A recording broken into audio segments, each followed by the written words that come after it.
નયનભાઈને ખબર હતી કે આ જમીન મેં દિલીપભાઈ મણિભાઈને હસમુખભાઈ મણિભાઈને 25-26 વર્ષ પહેલાં વેચી દીધેલા અને એમના સારા રાજનભાઈ વિનુભાઈ એમના થ્રુ આ જમીન મને વેચાતી આપેલી અને નયનભાઈ પણ મારા કરમસદના જ છે પણ વર્ષોથી લંડન રહેતા હતા. નયનભાઈને શું વિચારમાં આવ્યા, પોલીસ જોડે શું સેટલમેન્ટ કર્યું અને પોલીસ પોતે કાયદો જ નથી અને મારી જમીનની અંદર મારું પોતાનું તારું તોડવા આવ્યા.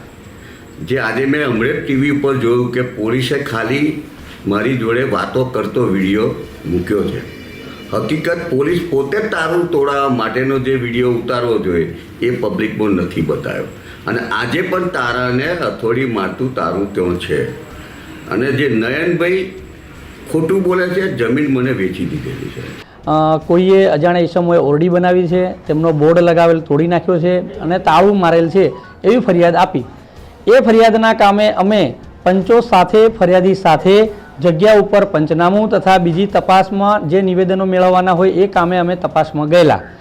મારી સાથે વર્તન એવું કરવા લાગ્યા કે તમે માપમાં રહો પરમાર, કે પોલીસે આમાં પડવું નહીં. એ પણ કંઈ ડોક્યુમેન્ટ હોય તમારી જમીન વેચાતી રાખેલી છે તેના કાગળો લઈને પોલીસ સ્ટેશન તમે આવો અને ફરિયાદીને પણ ત્યાં અમે બોલાવેલા. પરંતુ આ દિન સુધી તેઓ કાગળો લઈને હજી સુધી પોલીસ સ્ટેશન કે ક્યાંય મને કોઈ ટપાલ મારફતે કે કોઈના મારફતે પણ એના કાગળો મને આપેલા નથી કે મેં જમીન વેચાણ રાખેલી છે.